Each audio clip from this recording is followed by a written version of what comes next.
Bismillahirrahmanirrahim. Assalamualaikum warahmatullahi wabarakatuh. Alhamdulillahirabbil alamin. Wassalatu wassalamu ala asyrafil anbiya'i wal mursalin wa ala alihi wa sahbihi ajma'in.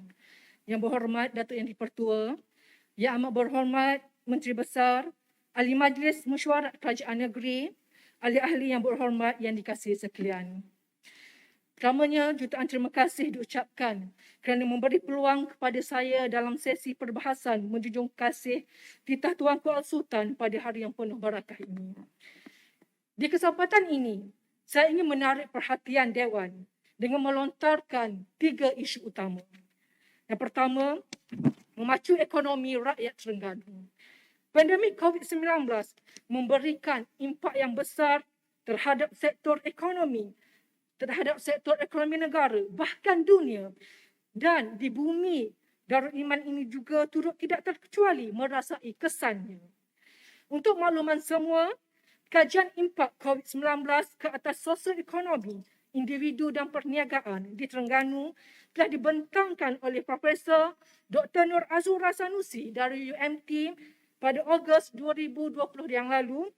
Hasil kajian mendapati 73% wanita di Terengganu berpendapat PKP mempengaruhi perbelanjaan bulanan mereka.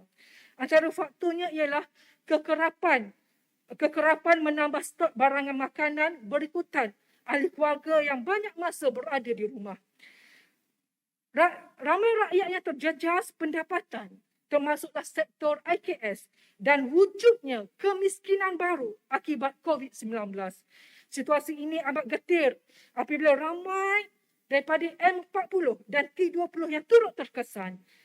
Berdasarkan titah Tuanku, pengangguran di negeri ini meningkat kepada 4.1% berbanding 3.5% tahun 2019. Yang berhormat Datuk Yang di-Pertua, saya ingin merakamkan ucapan penghargaan dan jutaan terima kasih kepada pihak Kerajaan Persekutuan dan pihak Kerajaan Negeri kerana telah menyediakan pelbagai pakej rangsangan ekonomi seperti pencana, prihatin dan berkat buat rakyat. Saya menerima maklum balas daripada agensi yang mengendalikan program latihan dan kemahiran kepada rakyat Terengganu. Apa yang menggusarkan, terdapat sebahagian penerima bantuan tidak memanfaatkan insentif yang disediakan sepenuhnya. Hal ini mungkin disebabkan kurangnya kesedaran dan mentaliti untuk meningkatkan taraf kehidupan menjadi lebih baik. Oleh hal yang demikian, saya melihat perlunya dilakukan transformasi mentaliti ataupun pemikiran dalam masyarakat kita. Rakyat perlu dididik supaya merebut peluang yang ada dan memanfaatkannya secara optimum. Allah Subhanahu Wa Taala berfirman dalam surah Ar-Ra'd ayat ke-11 yang bermaksud, sesungguhnya Allah tidak akan mengubah nasib sesuatu kaum kecuali kaum itu sendiri yang mengubah apa-apa pada diri mereka. Datuk Yang di-Pertua, Terengganu bergerak maju dalam pelbagai sektor, termasuk menumpukan isu pembelaan hak dan perlindungan terhadap wanita. Saya mengucapkan tahniah kepada Yang Berhormat Haji Hanafi Ahmad, Pengerusi dan Kuasa Kebajikan, Pembangunan Wanita dan Keluarga dan Persatuan Nasional kerana telah menubuhkan Raidatul Jannah ataupun lebih dikenali sebagai Wila Mawaddah yang merupakan pusat perlindungan bagi anak-anak terbiar. Usaha ini sangat penting bagi membela nasib anak-anak yang tidak mendapat perlindungan sewajarnya. Mereka ini perlu diberikan pembelaan dari sudut pendidikan, keselamatan dan kebajikan. Begitu juga, saya mengambil ruang dan peluang ini untuk mengucapkan tahniah kepada Yang Berhormat Ustaz Muhammad Nur Hamzah, Pengerusi Jawatankuasa Pembangunan Insan, Dakwah dan Penerangan kerana menubuhkan Darul Barakah yang merupakan pusat pemulihan dadah secara holistik. Melihat kepada manfaat besar yang bakal diperoleh, saya mencadangkan agar Darul Barakah ini menerima kemasukan penagih wanita. Hal ini ekoran daripada terdapat peningkatan wanita menjadi penagih dadah. Baru-baru ini, saya menerima maklumat daripada One Stop Crisis Center, Hospital Sultanah Nur Zahirah, bahawa bilangan wanita yang melahirkan anak dan didapati positif dadah semakin meningkat, semakin bertambah dan semakin membarah. Kesannya, bayi yang dilahirkan menerima komplikasi kesihatan daripada pengambilan dadah oleh si ibu. Sehubungan dengan itu, saya mengharapkan sokongan semua pihak untuk sentiasa menambah baik operasi dan modul kebajikan terhadap golongan yang kurang bernasib baik ini. Yang berhormat Datuk Yang di-Pertua, merujuk kepada data yang direkodkan oleh PDRM pada tahun 2020, sebanyak 288 kes keganasan rumah tangga berlaku di Terengganu. Rekod terkini yang diperolehi daripada OSCC HNZ menyatakan bahawa 114 kes dari Januari hingga Ogos 2021 dilaporkan, dan kes yang dilaporkan merangkumi kes rogol, kes cabul, liwat serta penderaan rumah tangga dan kanak-kanak. Paling merisaukan apabila kami mendapati kesedaran mangsa untuk melaporkan kejadian yang menimpa mereka masih berada pada tahap yang rendah. Hal ini kerana mangsa berhadapan dengan ugutan dan ancaman sekiranya membuat laporan dan juga demi menjaga maruah keluarga. Hal ini dibimbangi akan membawa kesan kepada kesihatan mental dan bakal menerima titik hitam sepanjang hidup. Oleh itu, saya ingin mencadangkan satu solusi yang boleh dilaksanakan segera agar mangsa dapat dilindungi. Menurut perbincangan saya bersama dengan pihak OSCC, pengurusan mangsa bagi kes yang dilaporkan menjadi rumit, terutamanya selepas waktu bekerja dan pada hari cuti am. Seringkali terjadi mangsa diminta pulang semula ke rumah selepas menerima rawatan kerana tiada tempat untuk berlindung. Apabila pihak OSCC menghubungi semula pada waktu bekerja, kebanyakan mangsa tidak mahu tampil untuk meneruskan prosedur. Amat malang lagi, dalam tempoh ini mangsa terdedah dengan ancaman berulangnya kes terhadap diri mangsa. Saya tidak menafikan wujudnya institusi kebajikan di bawah JKN, iaitu Taman Sinar Harapan yang menjadi pusat perlindungan sementara.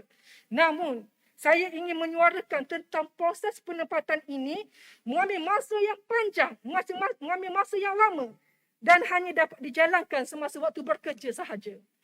Lebih kritikal lagi, tiada pusat perlindungan sementara yang beroperasi 24 jam untuk menempatkan mangsa sementara menunggu kes disiasat oleh pihak berwajib. Oleh itu, saya menggesa agar proses birokrasi ini dapat diringkaskan sekaligus menyegerakan perlindungan kepada mangsa yang terlibat. Selain itu juga, saya juga ingin mencadangkan agar kita mewujudkan pusat perlindungan sementara di premis yang sedia ada. Maksudnya ini sebagai contoh, kita boleh mempelbagaikan fungsi masjid yang bersesuaian untuk menempatkan mangsa di sana. Masjid yang terlibat boleh diletakkan di bawah pemantauan PDRM, JKM dan JPKK setempat. Yang berhormat Datuk Yang di-Pertua, semenjak pandemik COVID-19 melanda, banyak kes kesihatan mental yang dilaporkan. PDRM merekodkan kes bunuh diri yang tinggi dalam kalangan wanita. Dalam tempoh 2019 sehingga Mei 2021, sebanyak 1,427 kes melibatkan wanita dicatatkan berbanding 281 kes bagi lelaki di seluruh negara. Menurut Ketua Jabatan Psikiatrik dan Kesihatan Mental HNZ, Dr. Tuan Sharifah Tuan Hadi, sebelum musim PKP, pesakit yang datang ke hospital ialah mereka yang mempunyai major psychotic illness. Dalam kata lain, mereka yang datang ialah pesakit yang mempunyai masalah kecelaruan pemikiran. Namun, trend ini berubah dengan peningkatan kedatangan pesakit bagi kes keresahan ataupun anxiety dan juga kes kemurungan ataupun depression. Buat pengetahuan semua ahli yang berhormat, 60% daripada jumlah pesakit yang hadir adalah wanita. Pada musim ini, golongan lelaki tidak terkecuali untuk menerima rawatan kesihatan mental. Pelbagai faktor yang menyumbang kepada masalah kesihatan mental di kalangan wanita. Pertama, wanita yang bekerja dari rumah mempunyai tuntutan berganda. Mereka terpaksa menggalas tanggungjawab di pejabat dan juga di rumah. Mereka terpaksa. Dan yang kedua, wanita yang memperharungi perhubungan jarak jauh ataupun PJJ dengan suami. Dan yang ketiga, sikap segelintir suami yang tidak menyedari peranan dan tanggungjawab dalam menguruskan rumah tangga sehingga menyebabkan isteri menanggung bebanan sendirian.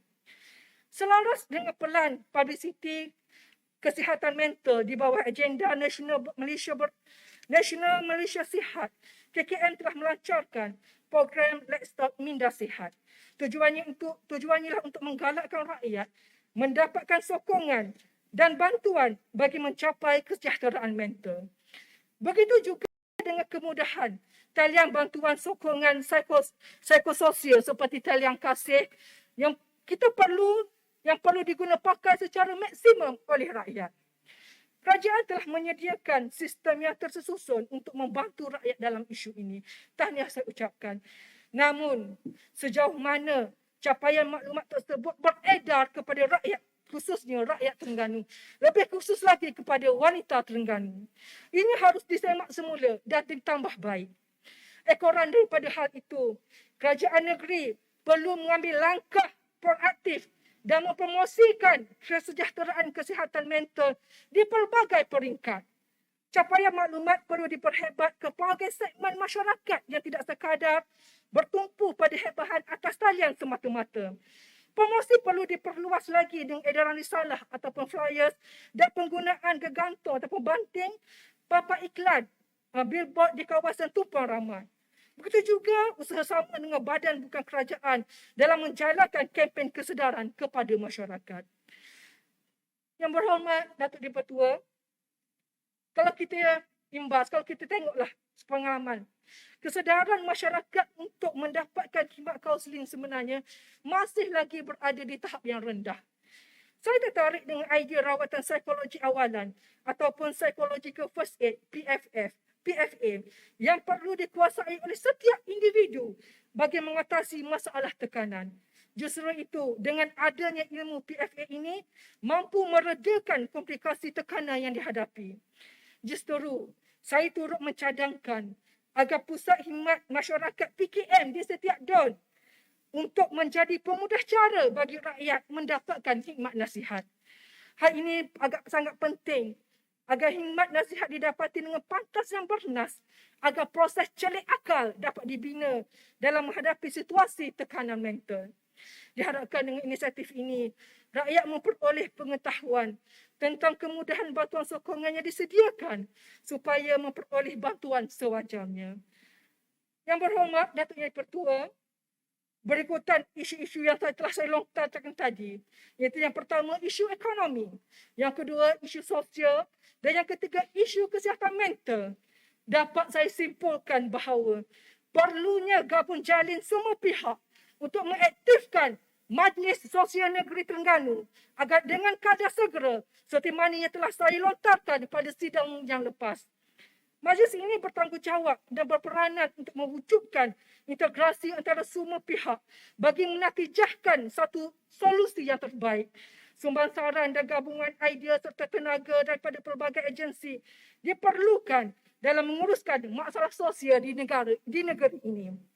Datuk Yang Di-Pertua, dengan lepas rapat dan takzim, saya menjunjung kasih titah ke bawah duli Yang Maha Mulia, Tuanku Sultan Terengganu Sultan Mizan Zainal Abidin. Wabillahi taufiq wal hidayah. Assalamualaikum warahmatullahi wabarakatuh.